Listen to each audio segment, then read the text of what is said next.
만약 여러분의 은행 통장에 매일 86,400원이 입금된다면 여러분은 무엇을 하실런지요? 단 한 가지 주의해야 할 것은 그 입금된 금액은 여러분이 사용하셨던 사용하지 않으셨던 다 사라져 버린다라는 것입니다. 그럼 그 86,400원 그 하루에 주어진 금액이 너무 적은가요? 만약에 여러분이 이 세상을 떠나는 그 죽는 날까지 매일매일 하루도 빠짐없이 전 인생에 걸쳐 주어진다면 여러분은 무엇을 하실런지요? 저희들에게 하루에 86,400초라는 시간이 전 인생에 걸쳐 아무런 대가 없이 주어지고 있습니다. 일본이 낳은 저명한 신학자 우찌무라 간조는 이러한 말을 남겼습니다. 좋은 하루가 있어야만 좋은 일생이 있다. 하루가 곧 일생이라는 교훈의 말입니다.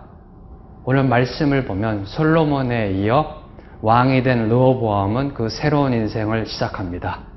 르호보암이 그 새로운 인생의 첫 시간들을 어떻게 사용하고 있는지 오늘 말씀 보시겠습니다.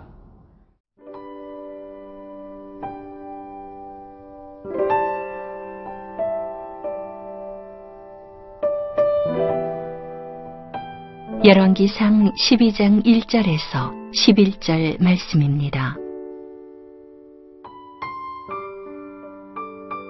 르호보암이 세겜으로 갔으니 이는 온 이스라엘이 그를 왕으로 삼고자 하여 세겜에 이르렀음이더라. 느밧의 아들 여로보암이 전에 솔로몬 왕의 얼굴을 피하여 애굽으로 도망하여 있었더니 이제 그 소문을 듣고 여전히 애굽에 있는 중에 무리가 사람을 보내 그를 불렀더라.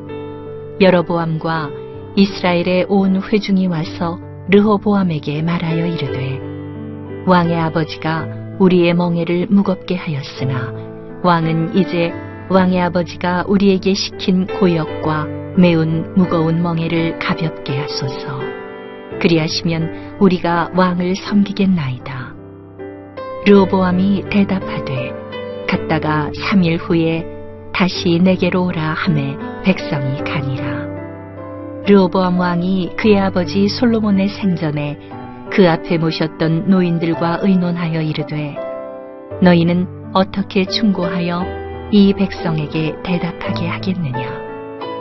대답하여 이르되 왕이 만일 오늘 이 백성을 섬기는 자가 되어 그들을 섬기고 좋은 말로 대답하여 이르시면 그들이 영원히 왕의 종이 되리이다 하나 왕이 노인들이 자문하는 것을 버리고 자기 앞에 모셔있는 자기와 함께 자라난 어린 사람들과 의논하여 이르되 너희는 어떻게 자문하여 이 백성에게 대답하게 하겠느냐? 백성이 내게 말하기를 왕의 아버지가 우리에게 매운 멍에를 가볍게 하라 하였느니라.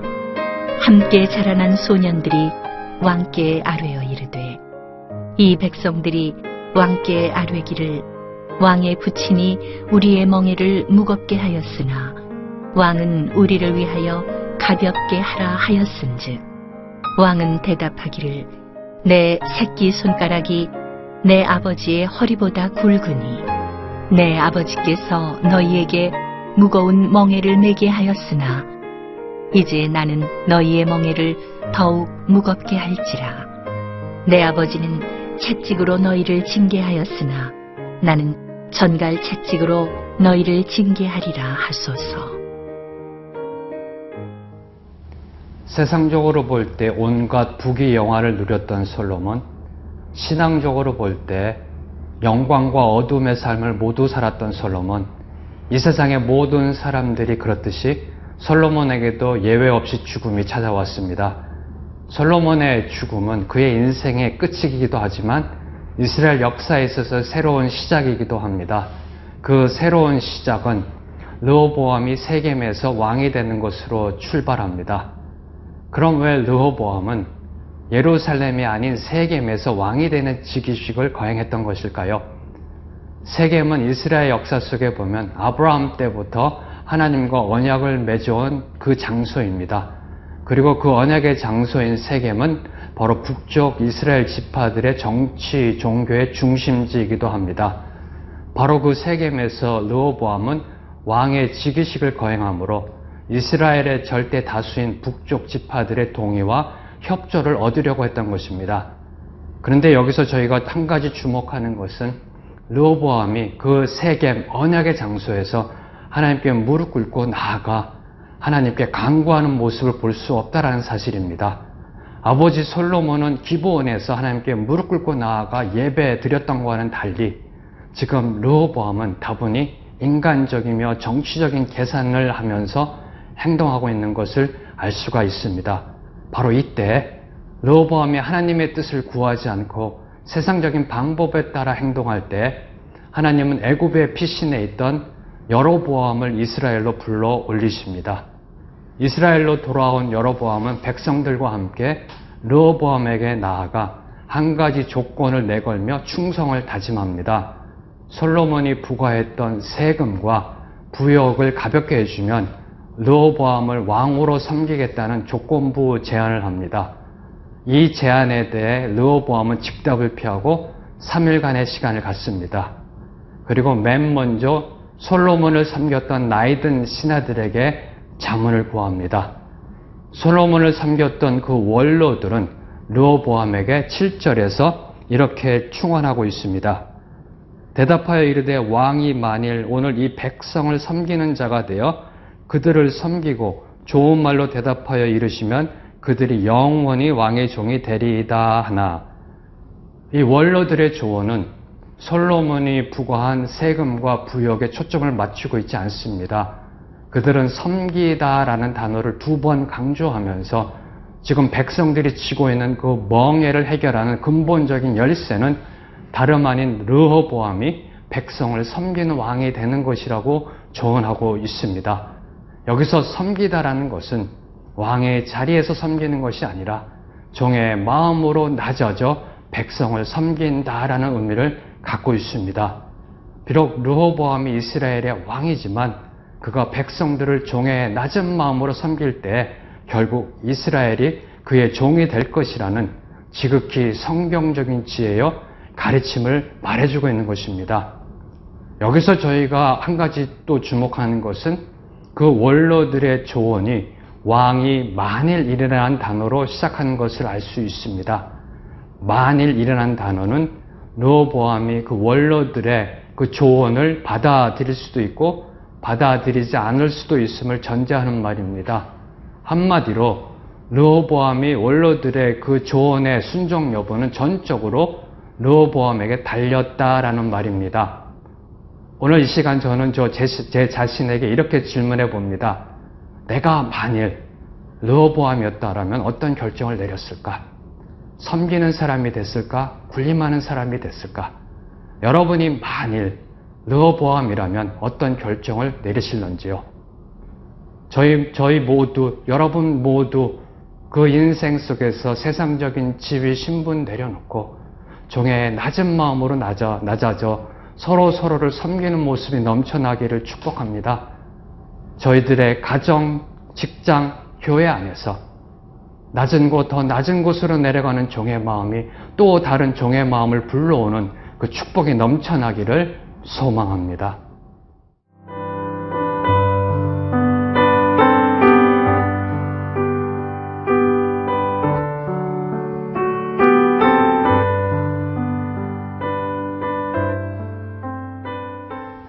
종의 마음으로 백성을 섬기는 왕이 되라는 그 원로들의 지혜로운 조언에 귀 기울이지 않은 르호보암은 자신과 함께 자란 젊은 신하들과 함께 의논하고 대책을 강구합니다. 그리고 마침내 그들이 내린 결론은 섬김이 아닌 강압과 지배였었습니다. 그 젊은 신하들은 오늘 말씀 10절과 11절의 말씀을 보면은 내 새끼 손가락이 내 아버지의 허리보다 굵으니라는 표현을 사용하면서 르호보암에게 아버지 솔로몬보다 더 강력하게 왕의 권위를 세우라고 요구하고 있습니다. 그리고 채찍과 전갈이라는 비유를 사용하면서 백성들을 종 부리듯이 압제하는 통치를 하라고 종용하고 있습니다. 이 말을 들은 르호보암은 안타깝게도 원로들의 지혜로운 조언보다 백성들 위해 군림하고 통치하라는 그 세상적 높아짐의 어리석음을 선택하고 말았습니다. 그러나 이러한 선택은 사태를 더욱더 악화시켰고 결국 이스라엘을 남북으로 분열시키는 결과를 초래하게 만듭니다. 이미 앞에서 살펴보았듯이 솔로몬의 범죄함으로 인해 하나님은 솔로몬의 아들대에 이르러서 이스라엘을 둘로 나누시겠다라고 선포하셨습니다. 그러나 하나님은 르호보암의 아무런 잘못도 없이 강제로 억지로 이스라엘을 둘로 나누신 것은 아니었었습니다. 바로 그 르호보암의 잘못된 선택이 이스라엘의 분열을 초래했던 것입니다. 사람이 태어나서 죽기까지 전 인생을 통틀어서 설명할 때 영어 알파벳 B, C, D로 설명할 수 있습니다. B는 birth, 출생이고요. D는 death, 죽음입니다. 그리고 C는 choice입니다. B와 D 사이에 C가 있듯이 사람이 태어나서 죽기까지 수많은 선택을 하며 살아가는 것을 말해주고 있습니다. 오늘 르호보암은 자신 앞에 있었던 두 가지 조언 중에 한 가지를 선택해야만 했습니다. 그러나 그가 결정한 선택은 자기 자신뿐만 아니라 이스라엘 전체에 해를 끼치게 되는 나쁜 결정이었음, 잘못된 결정이었음을 성경은 저희에게 말해주고 있습니다.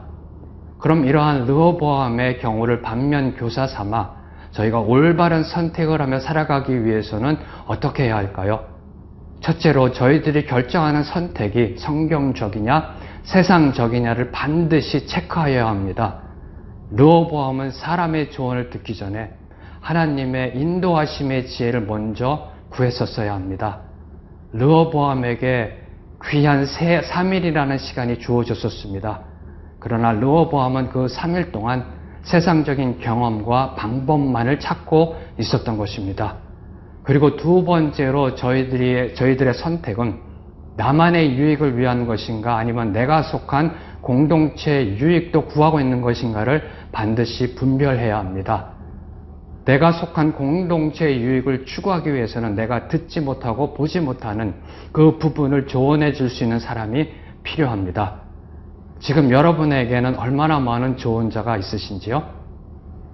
여러분 주위에, 내 주위에 지혜로운 조언자가 있다는 것은 인생의 큰 자산입니다. 그러나 정말 안타까운 것은 그 조언이 주어진다 할지라도 오늘 르호보암처럼 만약에 듣지 못한다면 아무런 소용이 없습니다. 그래서 얼마나 많은 조언자가 있느냐보다 더 중요한 것은 그 주어진 조언을 얼마나 지혜롭게 알아듣느냐가 아닐런지요. 저희들의 인생의 기로 속에 이 세상을 살아감 속에 수많은 선택을 하며 살아갑니다. 저희들의 그 선택함 속에 나보다는 남을 배려하며 섬기는 그러한 삶이 있어야 됨을 오늘 말씀은 저에게 도전하고 있습니다. 그런데 이 도전은 사회 각계각층의 지도자에 있는 사람들에게만 국한된 것이 아닙니다. 가정에서 부모로, 직장에서 상사로, 교회에서 임직자로 섬기는 저와 여러분을 향한 하나님의 말씀이요, 하나님의 도전인 것입니다. 기도하시겠습니다. 하나님 아버지 감사합니다. 저희로 하여금 이 땅에 허락하신 그 생명을 살아가는 동안에 예수님께서 먼저 보여주신 그 섬김과 사랑으로 이 땅, 이 세상을 섬기게 하여 주시옵소서. 저희가 어느 곳에 있든지 그곳에서 예수 그리스도의 섬김의 사랑을 선포하며 증거하며 살아가는 삶 살게 하여 주시옵소서. 예수님의 이름으로 기도드렸습니다. 아멘.